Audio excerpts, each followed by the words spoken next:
네, 하나님의 말씀 요한복음 1장의 9절부터 13절입니다.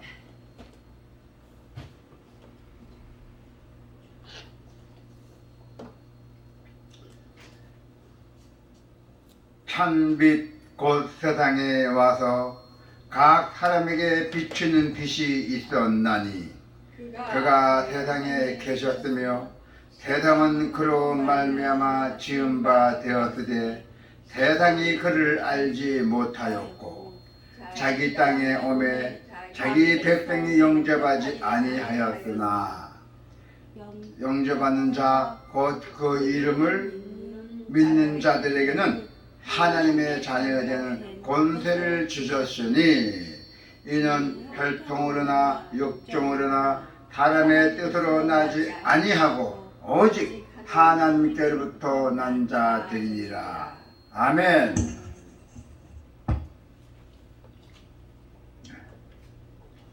오늘 하나님의 말씀은 어둠의 빛이신 예수님이십니다. 네, 여러분, 예수님 없는 세상은 어두운 것입니다. 자, 우리는 예수님 없는 세상이 어떤 세상인지 분명히 알아야 합니다. 성령 하나님께서 사도 요한을 통해 말씀하신 것처럼 참 빛이신 그리스도께서 이 세상에 오셔서 어둠에 있는 세상을 밝은 빛으로 비추어 주셨습니다. 우리는 이로써 세상이 어둠이란 사실을 알 수가 있었습니다. 요한은 자신의 편지에서 하나님의 빛, 하나님의 빛이시라고 그에게는 어둠이 조금도 없으시라고 빛과 어둠을 다시 한번 이야기합니다. 그래서 요한이 말하는 빛과 어둠은 1차적으로 도덕적인 선악과 연관이 되어 있습니다. 하나님은 빛이시니 하나님께서 선의 절대적인 기준이 되시고 하나님의 기준에서 멀어진 이들은 어둠에 곧 악을 행하는 자가 된다는 것입니다. 그리하여 빛이신 예수님을 거절한 자에게는 예수님은 그 정죄는 이것이니 곧 빛이 세상에 있으되 사람들이 자기 행위가 악함으로 빛보다 어둠을 더 사랑한 것이니라고 말씀을 하셨습니다. 빛은 하나님의 거룩하시고 선하시고 온전한 뜻이며 어둠은 절대로 거기에 미치지 못하거나 반하는 악입니다. 중요한 사실은 예수님 없는 세상은 어둠이라는 것입니다. 세상에는 악을 사랑하는 어둠이 가득 차 있다는 것입니다. 우리는 이제 2023년 우리가 한 해 참 우리가 많은 것을 느끼고 또 배웠습니다. 지난해에는 22년, 21년, 20년 전에는 바이러스 때문에 눈에 보이지 않는 질병으로 우리 국민들이 많은 두려움의 공포에 사로잡혔던 것이 기억이 납니다. 사망률이 치명적으로 높지 않지만은 이 조그만 작은 바이러스는 경제와 사회에 더 나가서 일상생활까지 마비시킬 정도로 아주 이력적이었어요. 하지만 눈에 보이지 않는 악이 얼마나 더 파괴적인지 알고 계시나요? 자, 마음과 시기, 거짓말, 살인과 온갖 범죄를 낳는 악이 세상에 곳곳에 다 퍼져 있습니다. 죄는 마스크나 거리를 두기로서 막을 수는 없습니다. 손을 잘 씻는다 해서 악으로부터 안전한 것도 아닙니다. 예수님께서 말씀하신 것처럼 모든 악한 것이 다 속에서 우리 마음 속에서 나와서 사람을 더럽게 한다는 것입니다. 그래서 어둠은 세상에서만 있는 것이 아니라 모든 사람의 그 마음 속에서 흘러나온다는 것입니다. 자, 이제 모든 사람이 사망률이 100%인 죄의 확진자입니다. 모든 사람들이 사망률이 100% 되는 죄의 확진자라고 부릅니다. 또한 죄는 그 사망을 요구한다는 것이죠. 사고로 사망. 그래서 땅에서 사는 내내 사람은 죄로 감염시켜서 종처럼 부리다가 결국에는 어떻게 되냐? 결국에는 죽음에 이르게 한다는 것입니다. 그러면 죽음은 끝날까요? 자, 아닙니다. 죄 가운데 죽은 자는 하나님 나라 밖으로 쫓겨나서 비디신 하나님과 영원히 분리가 되어서 바깥의 어두운 데서 슬피 울며 애통하게 된다는 것입니다. 어둠 가운데 태어나서 어둠 속에서 살다가 죽어서 영원히 어두운 데서 고통받는 인생을 우리는 태어나왔습니다. 그런데 참빛 세상에 와서 각 사람에게 비추는 빛이 있었나니, 아멘. 그분이 바로 예수 그리스도십니다. 아멘. 흑암에 앉은 백성이 큰 빛을 보았고 사망의 땅과 그네에 앉는 자들에게는 빛은 빛입니다. 예수님은 각 사람에게 비추는 빛이십니다. 죄가 사람의 마음을 얼마나 눈을 멀게 하고 어둡게 만드는지 참 빛이신 예수님이 이 세상에 오셨는데도 세상은 그를 알지 못하였고 영접하지도 아니하였던 것입니다. 10절에 11절이죠. 10절부터 11절 다시 한번 읽어볼까요? 10절부터 시작.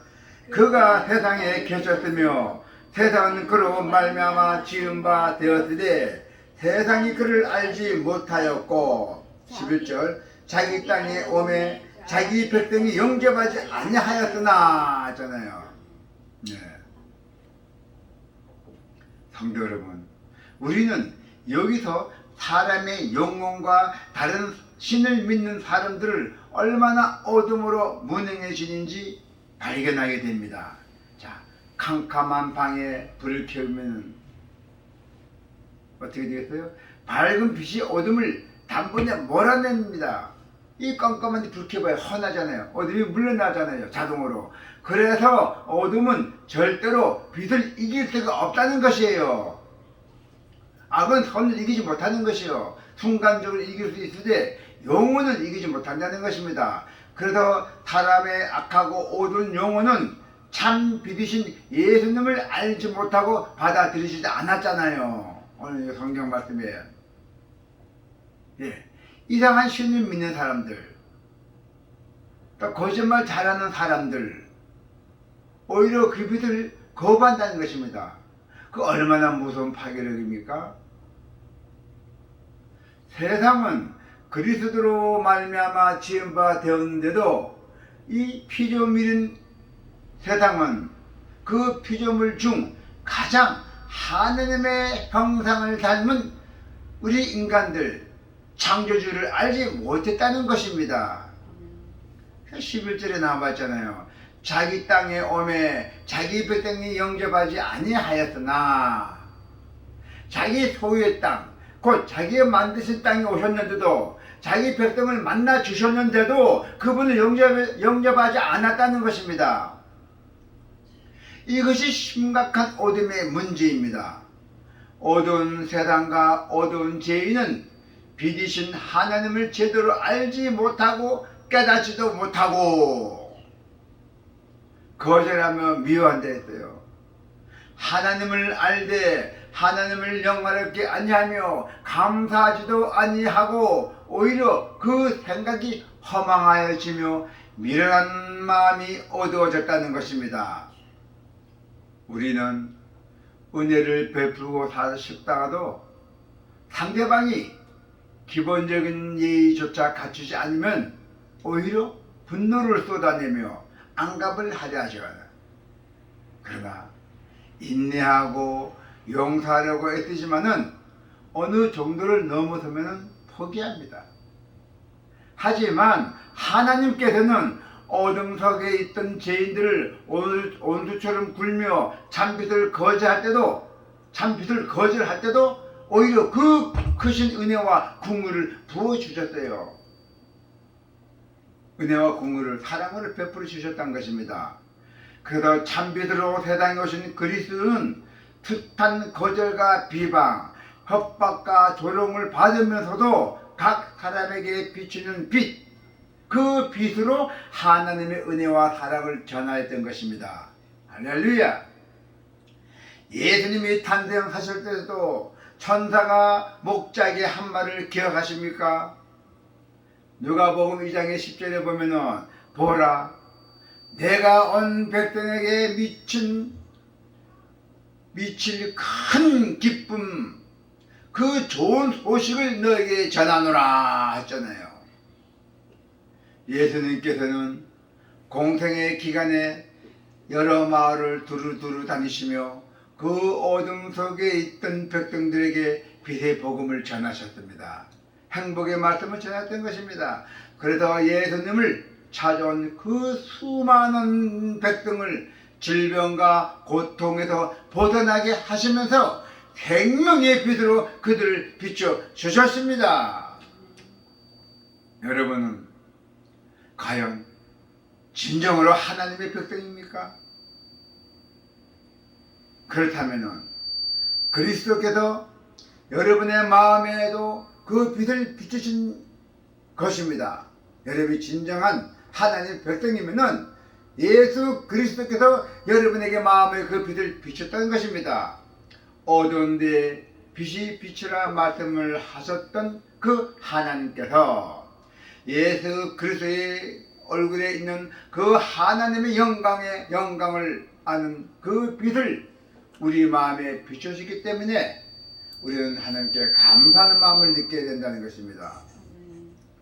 모든 어두운 마음은 그리스도의 빛으로 말미암아 생명을 얻었습니다. 할렐루야. 우리 죄인의 죄를 씻어 의롭게 하시는 그 죄를 대신 짊어지고 십자가에서 죄값을 치르신 예수 그리스도 한 분뿐입니다. 예수 그리스도는 각 사람에 비추는 참 생명의 빛이십니다. 그리스도께서는 이 땅에 오신 것은 아직 어두운 마음, 죄로 인하여 죄로 물든 마음을 가진 여러분들, 당신들에게 빛을 비춰주시기를 위하기 위해서 나타나셨습니다. 죄와 허물며 죽어 눈이 멀어 그 빛을 몰라본다 해도 예수 그리스도는 절대로 포기하지 않고 오직 당신의 눈을 뜨게 하셔서 당신의 어두운 마음속에 하나님의 영광을 아는 그 빛을 비추어 주실 것입니다. 할렐루야. 이제는 여러분, 또 흑암에 있는 여러분, 그 빛으로 예수 그리스도의 그 참빛으로 오시기를 바랍니다. 여러분, 예수님을 영접하는 자는 하나님의 자녀가 됩니다. 예수 그리스도의 탄생은 또 다른 출생으로 목적으로 삼고 있습니다. 그리스도께서는 육신을 입고 이 땅에 태어나시기 때문에 누구든지 그를 영접하는 자, 곧 그 이름을 믿는 자들에게는 하나님의 자녀가 되는 권세를 주셨습니다. 아멘. 할렐루야.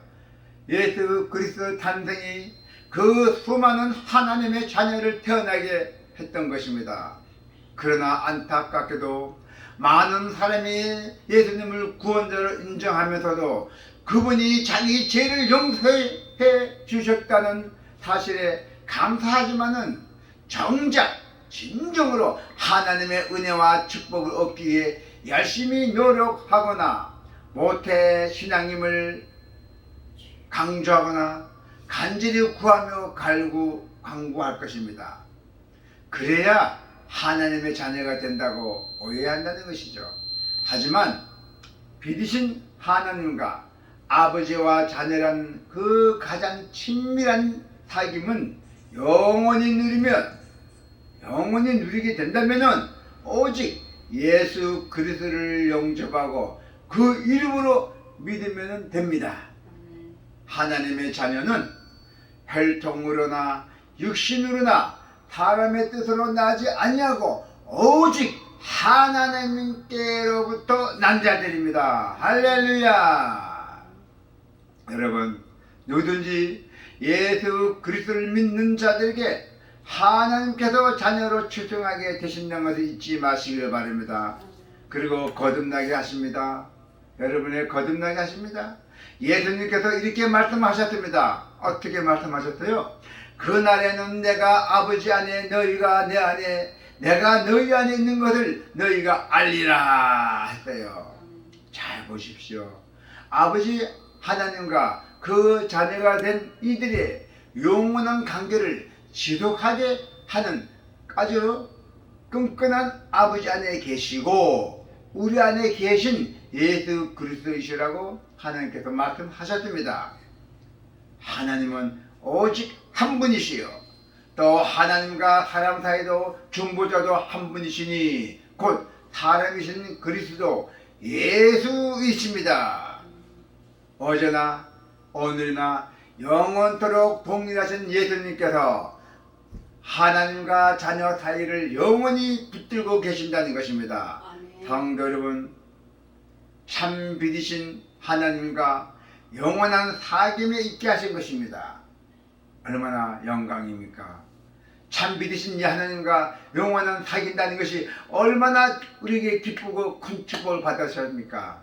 여러분은 큰 축복을 받으신 분입니다. 할렐루야. 아멘. 그러므로 예수 그리스도께서 이 땅에 오시면 하나님 자녀로서 누리는 엄청난 축복과 유업을 반드시 기억하게 될 것입니다. 아멘.